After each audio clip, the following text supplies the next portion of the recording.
Kita nyo yan, kuya ko. Para lang nasa bahay yung ilaw ng bike niya, oh.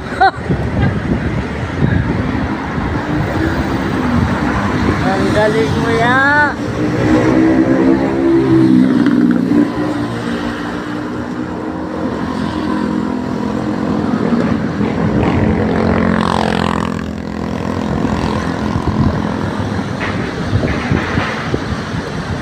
Yan ang kuya ko.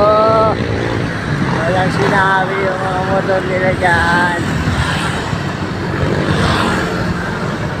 Kakaiba yan. Bike lang yan.